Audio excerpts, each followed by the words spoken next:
Identify which of the following pair of triangles are similar. तो एक pair ये वाला दे रखा है ए और दूसरा पेयर है बी। तो इन दोनों में तो दो पेयर्स दे रखे हैं। तो पहले ए में चेक करेंगे कि triangle A B C and triangle P Q R similar है या नहीं है। तो सिमिलर के लिए हम क्या क्या चेक करते हैं, किस किस से सिमिलैरिटी प्रूव हो सकती है। एक तो ट्रिपल ए सिमिलैरिटी होती है, एंगल एंगल सिमिलैरिटी। एक होती है एंगल एंगल, इसका सब पार्ट होती है। दूसरा होती है triple S side side side similarity. और फोर्थ होती है एस ए एस सिमिलैरिटी। तो यहाँ पे हम देखेंगे एंगल ए जो है 60 है और यहाँ पे एंगल पी 60 है, तो ये दोनों एंगल बराबर हो जाएंगे। सिमिलरली एंगल बी जो है 80 के बराबर है, यहाँ पे एंगल क्यू 80 के बराबर है, तो ये बराबर हो जाएंगे। एंगल सी 40 के बराबर है और एंगल आर 40 के बराबर है। ये 60, ये 80 और ये 40, तो तीनों एंगल्स बराबर हैं दोनों ट्राइंगल्स के। Therefore by triple A similarity triangles are similar. तो by triple A similarity triangle ABC is similar to triangle PQR। तो अब यहाँ पे लिखना कैसे है कि कौन सा ट्राइंगल किसके सिमिलर है। यहाँ पे ऑर्डर बहुत इंपॉर्टेंट होता है, हम किसी भी ऑर्डर में नहीं लिख सकते सिमिलैरिटी में। तो यहाँ पे ए से स्टार्ट करेंगे, ये 3 डैश है और ये सिमिलर का साइन है, यहाँ पे भी 3 डैश बनाएंगे। तो ए से स्टार्ट करेंगे, एंगल ए 60 है, तो यहाँ पे एंगल कौन सा 60, एंगल पी 60 है। फिर हम यहाँ से बी की तरफ मूव करेंगे, ए से बी की तरफ, तो बी एंगल 80 है, तो यहाँ पे बी लिख लेंगे। अब पी से 80 की तरफ जाना है हमें, तो यहाँ पे ये वाला रूट जो है पी, यहाँ से जब पी से क्यू पे जाएंगे तो क्यू एंगल 80 है, तो यहाँ पे क्यू आ जाएगा। अब बी से सी की तरफ जाएंगे तो एंगल 40 आएगा, तो एंगल ये 40 हो जाएगा। क्यू से आर की तरफ जाएंगे तो यहाँ पे ये आर हो जाएगा। तो यहाँ पे लिख सकते हैं triangle P Q R is similar to triangle A B C. Similarly अगर हम बी से स्टार्ट करेंगे, अब यहाँ पे ये साइक्लिक ऑर्डर में हम इसके पोजीशन को चेंज कर सकते हैं। अगर बी से स्टार्ट करते हैं बी, तो फिर सी आएगा, ए आएगा, यहाँ पे क्यू से स्टार्ट करना पड़ेगा, क्यू आएगा, आर आएगा, फिर पी आएगा। अगर सी से स्टार्ट करेंगे यहाँ पे, तो सी के बाद ए आएगा, फिर बी आएगा। तो इस सिमिलर टू यहाँ पे आर से स्टार्ट करेंगे, आर के बाद पी आएगा, तो आर पी क्यू। तो ये बस 3 पॉसिबल वेज हैं इसके लिखने के। तो तीन दोनों ट्राइंगल सिमिलर हैं by A A similarity. Next second part check करना है। यहाँ पे दो ट्राइंगल्स दे रखे हैं, triangle M N L and triangle P Q R. तो यहाँ पे एम से स्टार्ट करेंगे, तो पहले देखेंगे एंगल एम। यहाँ पे एंगल एम जो है 70 है और यहाँ पे एंगल क्यू 70 है, तो एक एंगल बराबर है। अब सिमिलर में हम कोरस्पॉन्डिंग साइड्स का रेशो चेक करते हैं। सिमिलैरिटी में जो शेप होता है वो सेम होता है किसी भी फिगर का, बट साइज डिफरेंट होता है। तो ये अगर दोनों शेप सेम है, दोनों सर्कुलर शेप्स हैं, बट साइज एक छोटा है एक बड़ा है, तो ये हम कहेंगे सिमिलर शेप्स हैं ये। तो एंगल एम यहाँ पे बराबर है एंगल क्यू के। दूसरा यहाँ पे एम एन देखेंगे, अगर एम एन का जो लेंथ है 2.5 है और इसके कोरस्पॉन्डिंग जो साइड होगी उसका रेशो अगर देखेंगे, यहाँ पे एम से अगर मूव करेंगे इस तरफ ऐसे मूव करेंगे, तो एम से एन के एम एन 2.5 है और एम एल 5 है। सिमिलरली यहाँ पे क्यू से मूव करेंगे, तो दो डायरेक्शन मूव करेंगे, तो Q P is equal to 5 आएगा और Q R is equal to 10 आएगा। यहाँ पे रेशो चेक करेंगे कौन सा रेशो बराबर आएगा। तो अगर M N by Q P check करेंगे, M N upon Q P, तो ये 1/2 के बराबर आएगा। Similarly M L upon Q R, ये भी 1/2 के बराबर आएगा। तो हम देख सकते हैं दोनों कोरोस्पोंडिंग साइड्स का रेशियो बराबर है। तो इसका मतलब यहाँ पे ऐसे एस सिमिलरिटी लगेगी। साइड एंगल साइड का मतलब कि दो साइड और उनके बीच का एंगल अगर सिमिलर है तो ट्राइंगल सिमिलर होंगे। साइड एंगल साइड, तो यहाँ पे साइड एम से स्टार्ट किया था, तो एंगल कौन सा है, 70 है। साइड कौन सी है, एम एन, एम एन लिखेंगे यहाँ पे लिखेंगे क्यू से स्टार्ट करेंगे तो क्यू पी यहाँ पे, और यहाँ पे एम एल हो गया। सिमिलरली यहाँ पे एंगल 70 और यहाँ पे क्यू पी लिखेंगे, क्यू से स्टार्ट करेंगे और क्यू आर। तो साइड एंगल साइड सिमिलरिटी से ये दोनों ट्राइंगल सिमिलर हैं। अब यहाँ पे लिखना कैसे है इस ट्राइंगल को, कि कौन सा ट्राइंगल किस ऑर्डर में लिखना है। तो यहाँ पे 3 डैश आएंगे, 1 2 3। सिमिलर का साइन, ये सिमिलर का साइन होता है।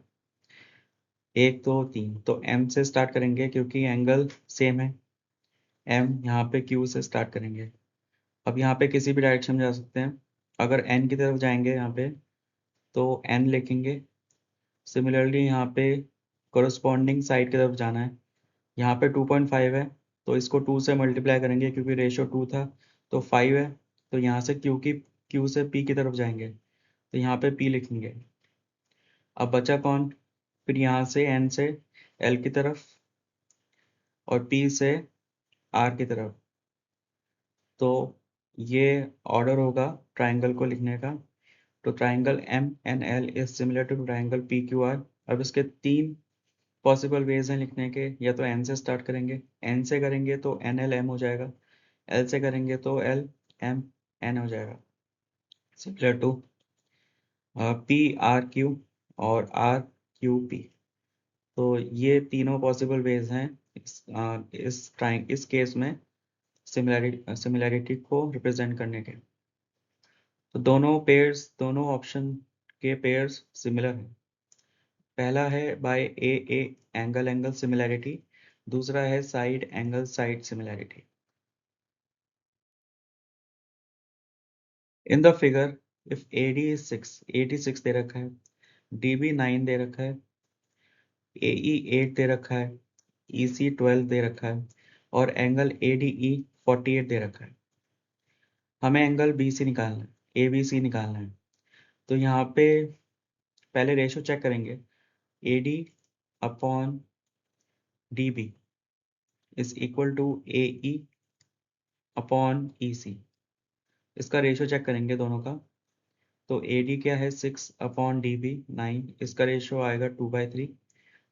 इसका रेशो चेक करेंगे तो 8/12, तो ये भी 2/3 के बराबर आएगा। इसका मतलब AD upon DB is equal to AE upon EC। तो यहाँ पे का एक थ्योरम का यूज होगा। अगर रेशो बराबर है तो कोई भी लाइन अगर दो साइड को इंटरसेक्ट करती है तो वो उस साइड्स को सेम रेशो में डिवाइड करेगी।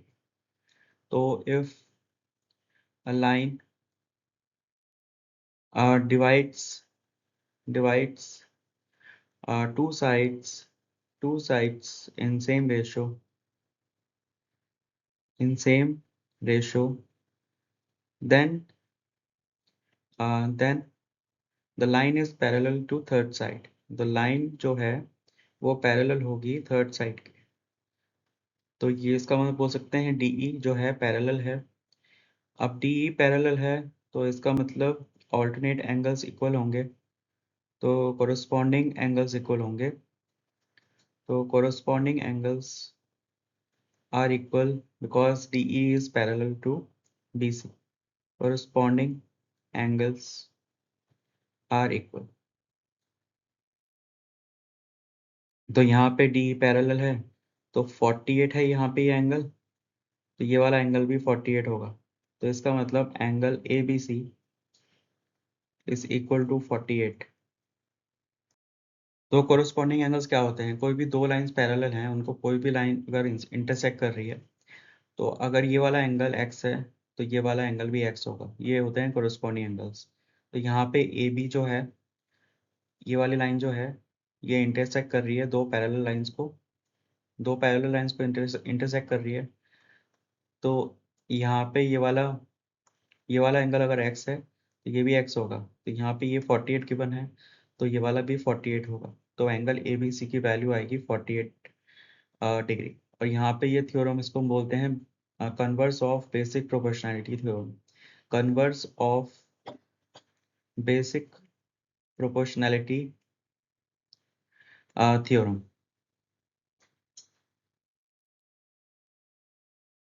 Triangle A B C is similar to triangle P Q R. तो यहाँ पे गिवन है ट्राइंगल ए बी सी और पी क्यू आर सिमिलर है, तो मतलब इनका रेशो अगर लेंगे तो वो इक्वल होगा। तो पहले ए बी को लिखेंगे ए बी, तो जैसे जैसे ऑर्डर है वैसे वैसे लिखना है। ए बी पहले है तो यहाँ पे इसके नीचे पी क्यू आएगा, कोरस्पॉन्डिंग पेयर आएगा, तो पी क्यू आएगा इज इक्वल टू, अगर हम बी सी लिखेंगे तो पी क्यू आर आएगा। सिमिलरली ए सी लिखेंगे तो पी आर आएगा, पी आर आएगा ए सी के साथ। ये होगा इस ट्राइंगल का कोरस्पॉन्डिंग साइड्स का रेशो, ये बराबर होगा। अब ट्राइंगल बनाएंगे ए बी सी, ये ए बी सी है, और दूसरा ट्राइंगल है पी क्यू आर। तो ए एम ऑल्टीट्यूड है यहाँ पे, ए एम ऑल्टीट्यूड है। ऑल्टीट्यूड मतलब होता है अपोजिट वर्टेक्स से परपेंडिकुलर ड्रॉ करते हैं अपोजिट साइड पे। तो ये वर्टेक्स है, इससे एक परपेंडिकुलर ड्रॉ करेंगे अपोजिट साइड पे। सिमिलरली पी एन ड्रॉ करेंगे यहाँ पे एक परपेंडिकुलर डालेंगे दूसरी अपोजिट साइड पे, तो ये पी एन हो जाएगा, ये ऑल्टीट्यूड है। तो अब यहाँ पे एक रेशो दे रखा है A B square is equal to P Q square is upon P Q square upon is equal to 4/9। तो ये हो जाएगा A B upon P Q is equal to 2/3। तो यहाँ से A B by P Q का ratio आ गया 2/3, और कोरस्पॉन्डिंग साइड्स का रेशो इक्वल है, इसका मतलब ऑल्टीट्यूड का रेशो भी सेम होगा।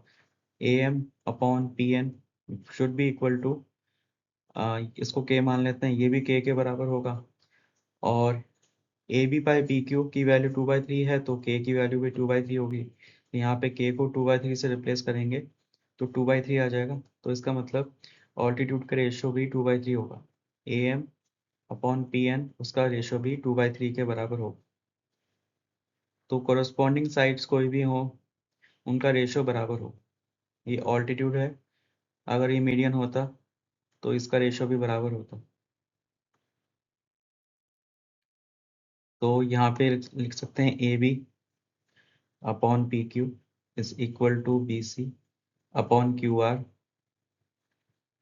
Is equal to A C upon P R is equal to altitude A M upon P N, ये ऑल्टीट्यूड का रेशियो है, is equal to 2/3।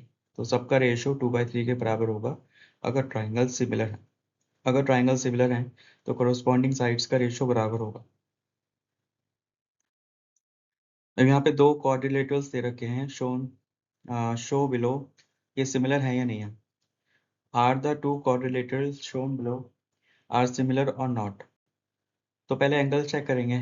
Angle A, corresponding angles, angle A E के बराबर है, B 100 के बराबर है, तो angle B equal to F, D is equal to H 100 के बराबर है। सिमिलरली सी जो है जी के बराबर है।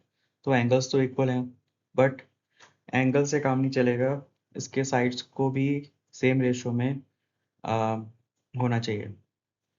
तो साइड्स भी सेम रेशो में प्रोपोर्शनल होनी चाहिए, साइड्स प्रोपोर्शनल होनी चाहिए। तो यहाँ पे चेक करेंगे A B upon E F, ये हो जाएगा 1/2.5। अगर AD देखेंगे, AD अपॉन EH, तो ये 1/2.5। अब यहाँ पे BC अपॉन FG, ये 1.5। तो यहाँ पे ये गलत है, यहाँ पे रेशो सेम है बट यहाँ पे रेशो डिफरेंट आ गया। तो इसका मतलब कोरोस्पॉन्डिंग साइड्स का रेशो नॉट डिफरेंट है, कोरोस्पॉन्डिंग साइड्स का रेशो डिफरेंट है। तो ये साइज जो क्वाड्रिलेटरल है is not proportional to each other.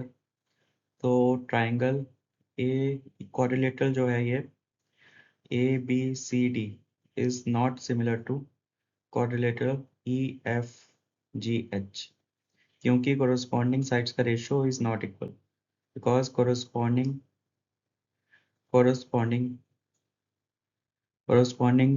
sides ratio is not equal।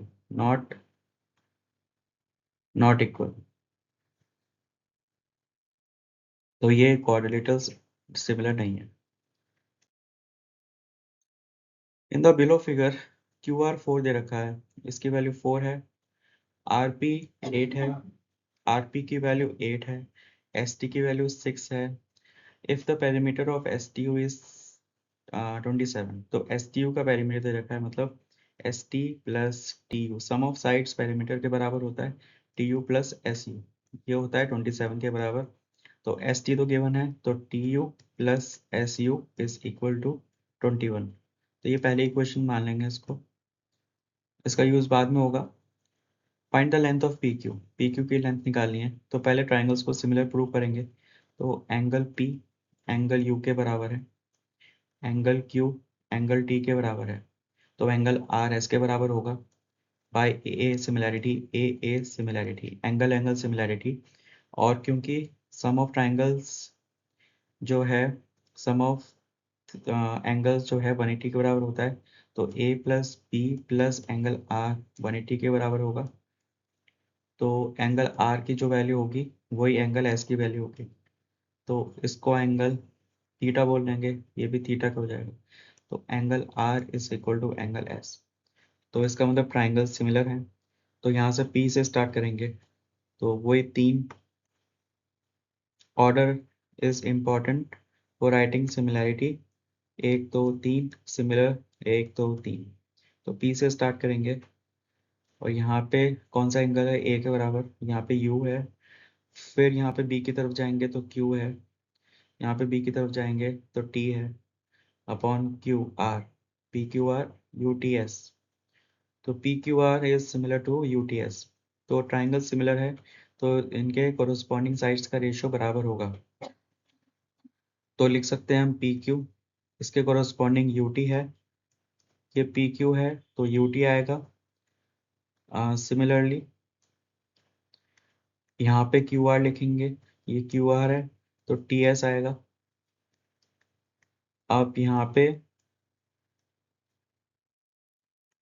PR और P और R का रेशो PR अपॉन US, तो ये साइड बराबर होंगी। हमें क्या क्या गिवन है, QR गिवन है हमें, तो यहाँ पे वैल्यूज लिख लेंगे। PQ X है, ये हमें निकालना है।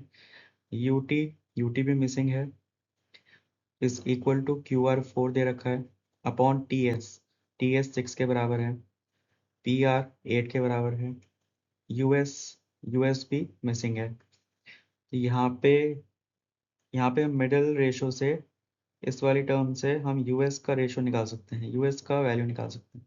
तो US इज इक्वल टू 6 × 8/4। तो US की वैल्यू 12 आएगी, तो ये 12 है, ये 12 है।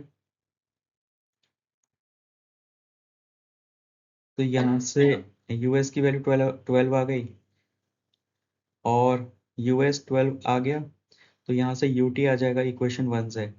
तो UT plus 12 is equal to 21, तो UT की वैल्यू 9 आएगी, 9 आ गई। अब फिर से इस रेशो का यूज़ करेंगे, क्योंकि UT की वैल्यू मिसिंग थी, अब UT की वैल्यू अवेलेबल है।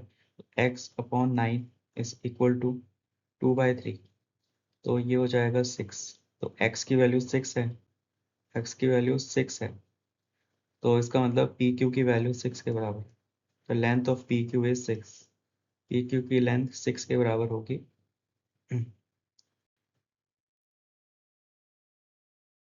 अब एक वाटर टावर है, वाटर टावर है, और ये सिलेंड्रिकल वाटर टावर है, और यहाँ पे कुछ पिलर्स हैं, ये उस पे सपोर्टेड है। तो ये वाटर टावर है, और इसकी हाइट जो है 40 मीटर हाई है। तो इस पूरे वाटर टावर की हाइट जो है 40 मीटर है, 40 मीटर है। अब ये क्या है, शैडो कास्ट करता है 25 मीटर की। तो सूरज यहाँ पे है अगर, तो शैडो कास्ट होगी, ये शैडो होगी, इसकी लेंथ होगी 25 मीटर, 25 मीटर होगी। अब एक ट्री है उसके पास जिसकी शैडो 5 मीटर है। तो शैडो जो है अगर छोटी है तो ऑब्जेक्ट की हाइट छोटी होगी, शैडो लंबी शैडो लंबी है तो ऑब्जेक्ट की हाइट ज़्यादा होगी। तो ट्री की शैडो की लेंथ जो है वाटर टावर की शैडो से कम है। तो इसका मतलब ट्री की हाइट ट्री यहाँ पे कहीं होगा, इसके आगे कहीं होगा, छोटा होगा लेकिन। तो ये ट्री है, इसकी शैडो की लेंथ है 5 मीटर। तो ये ट्री की हाइट है। तो ये ट्री है,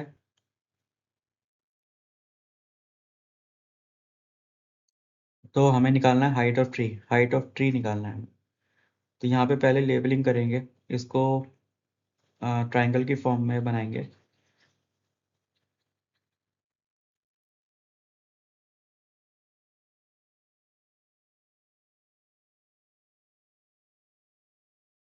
तो ट्राइंगल जो होगा, ये ट्राइंगल बनेगा,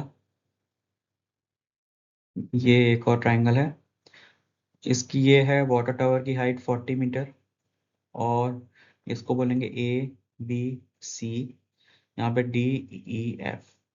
ये है ट्री की हाइट निकालनी है, BE की वैल्यू 5 मीटर है, और इसकी लेंथ है 25 मीटर। तो यहाँ से ट्राइंगल्स को पहले सिमिलर प्रूव करना पड़ेगा। अब ट्राइंगल ABC को कंसिडर करेंगे, triangle ABC and triangle DEF। तो यहाँ पे देखेंगे अगर angle B is equal to DBF होगा, ये DBE के बराबर होगा। एंगल B के बराबर होगा, कॉमन एंगल है। और दूसरा angle E is equal to angle C 90 degree. तो यहाँ पे by A similarity, by A similarity triangle ABC is similar to triangle. अब यहाँ से स्टार्ट किया है, ये एंगल और ये एंगल सेम होगा, तो यहाँ पे D हो जाएगा, उसके बाद B कॉमन, फिर E। तो triangle ABC is similar to triangle DBE। तो ट्राइंगल सिमिलर है, इसका मतलब इनकी कोरोस्पॉन्डिंग साइड्स का रेशियो बराबर होगा।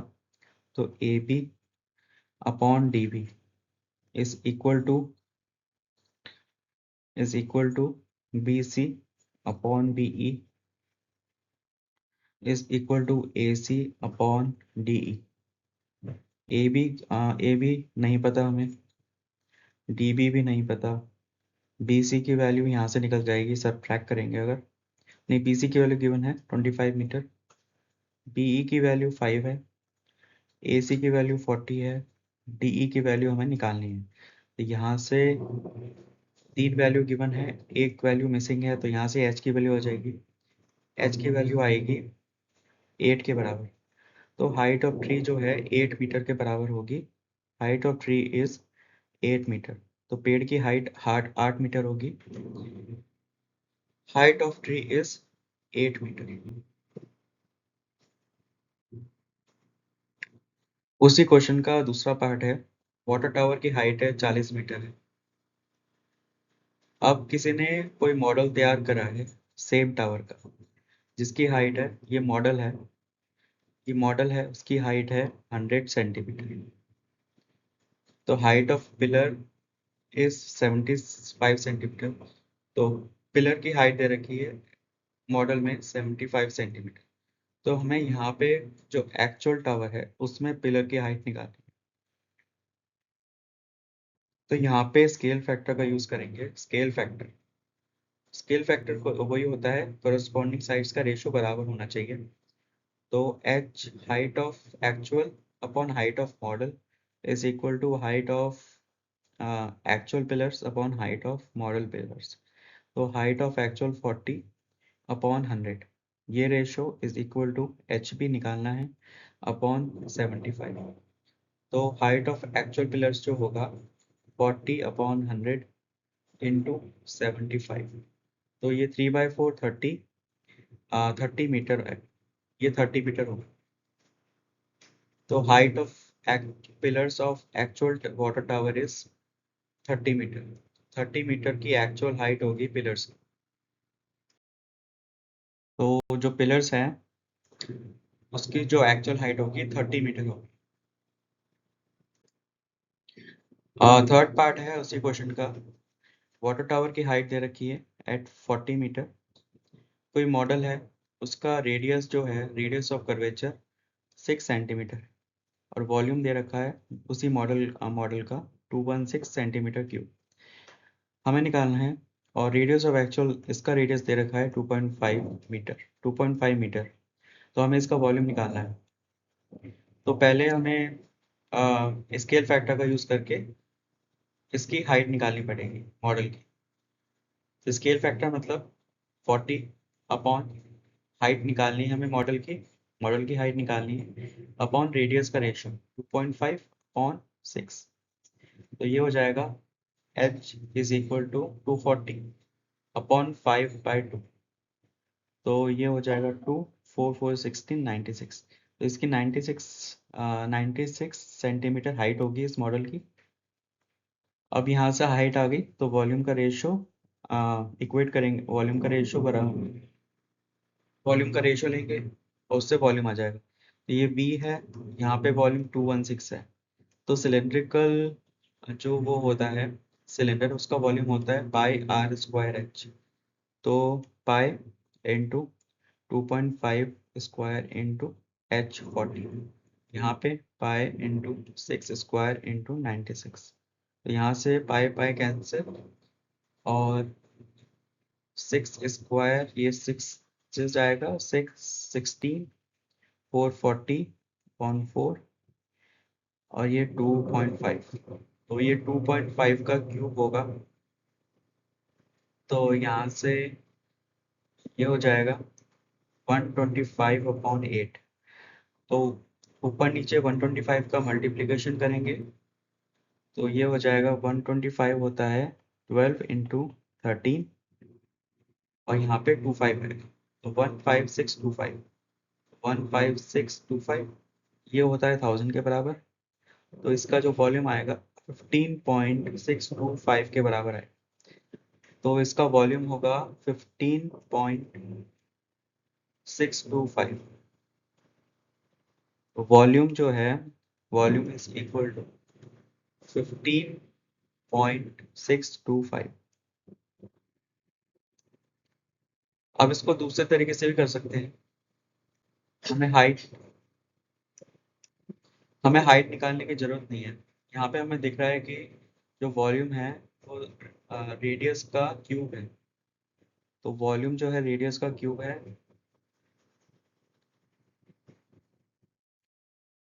तो अगर 6 का क्यूब 216 होता है तो इसका मतलब जो एक्चुअल रिजर्वायर है उसका वॉल्यूम भी उसके रेडियस के क्यूब के बराबर होगा। तो 2.5 उसका रेडियस दे रखा है, उसका क्यूब करेंगे तो वो आएगा 156.25, 15.625। तो वैसे ही भी कर सकते हैं। यहाँ पे इसको चेक करना पड़ेगा, 6 का क्यूब है, सिमिलरली फिर यहाँ पे भी 2.5 का क्यूब हो जाएगा, 2.5 का क्यूब। तो इसका जो वॉल्यूम आएगा 15.625 आएगा। In the figure, find the angle ABC and ratio of DE by BC। तो पहले इनका रेशियो चेक करेंगे, फिर ट्राइंगल्स को सिमिलर प्रूफ करेंगे। तो AD upon DB is equal to 10/15। तो ये 2/3 के बराबर आएगा। फिर A E upon E C is equal to 14/21, तो ये 2/3 के बराबर है। तो ये जो साइड का रेशियो लिया है ये बराबर है, तो इसका मतलब converse of basic proportionality theorem लगेगी। Converse of basic proportionality theorem मतलब कोई भी लाइन अगर दो साइड्स को सेम रेशियो में डिवाइड कर रही है तो इसका मतलब जो वो साइड है DE वो तीसरी साइड के पैरेलल हो। तो ये पैरेलल हो गई, इसका मतलब by corresponding angles angle ADE is equal to angle ABC के बराबर होगा। तो एंगल ADE 55 है तो ये भी 55 होगा बाय कोरस्पॉन्डिंग एंगल्स। तो एंगल ABC की वैल्यू 55 के बराबर है। सिमिलरली अब हमें DE अपॉन BC की वैल्यू निकालनी है। रेशो हमने फाइंड किया था, तो ADE ट्राइंगल ADE पहले हमें सिमिलर प्रूव करना पड़ेगा। Triangle ABC and triangle ABC, तो यहाँ पे देखेंगे अगर AD अपॉन AB इसका रेशो देखेंगे तो 10/25 आएगा। ये 25 है, ये 2/5 हो जाएगा। यहाँ पे अगर देखेंगे AE अपॉन AC तो ये हो जाएगा 14/35, ये भी 2/5 के बराबर है। तो दोनों साइड्स का रेशो सेम है और एक एंगल सेम है, तो ये हो जाएगा। तो एंगल ट्राइंगल सिमिलर होगा। एंगल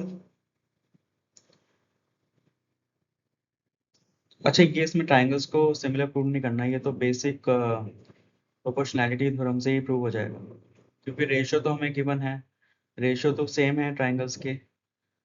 तो यहाँ पे हमें क्या निकालना है, DE अपॉन BC निकालना है।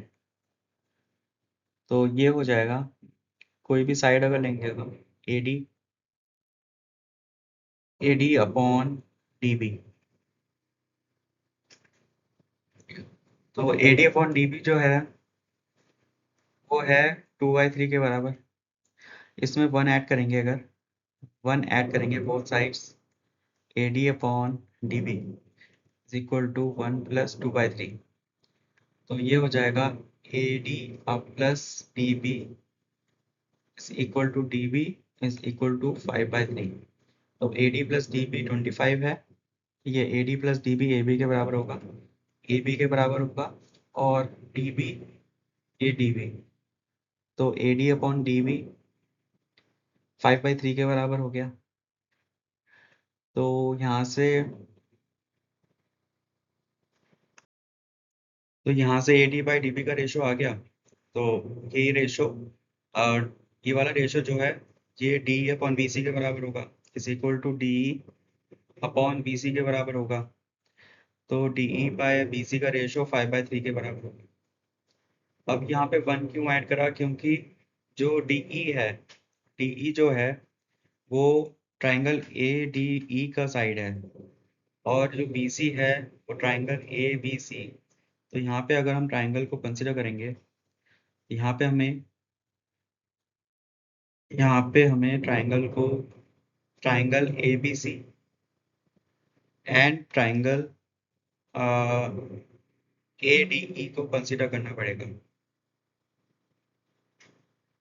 तो ट्राइंगल ABC और ट्राइंगल ADE को कंसिडर करना पड़ेगा। तो यहाँ पे AB upon AD AB upon AD is equal to DE BC, ये BC हो जाएगा, ये BC अपॉन D। तो हमें क्या चाहिए, इसका रिवर्स कर लेंगे, रेसिप्रोकल। तो इसको रेसिप्रोकेट करेंगे तो AD upon AB is equal to DE upon BC। तो ये हमें ये वाली वैल्यू चाहिए। अब ये वाली वैल्यू कहाँ से आएगी, AD upon AB, AD upon DB हमें गिवन है 2/3, इसमें 1 ऐड करेंगे, इसमें 1 ऐड करेंगे तो ये A D plus D B हो जाएगा, A D plus D B, तो ये ए बी के बराबर हो जाएगा ऊपर वाली साइड, और नीचे डी बी है, नीचे डी बी रहेगा, यहाँ पे ये हो जाएगा 5/3, तो A B upon D B, तो A B upon D B की वैल्यू 5/3 है, तो D A D upon A B,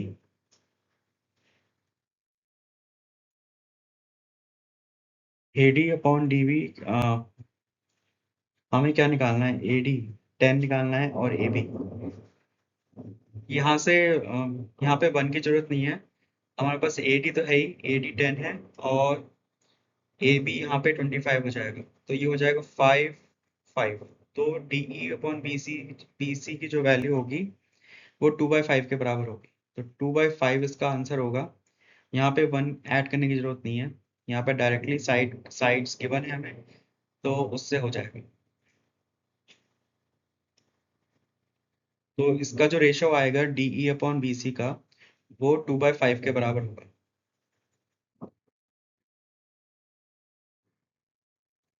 2/5 के बराबर होगा D E upon B C का रेशियो।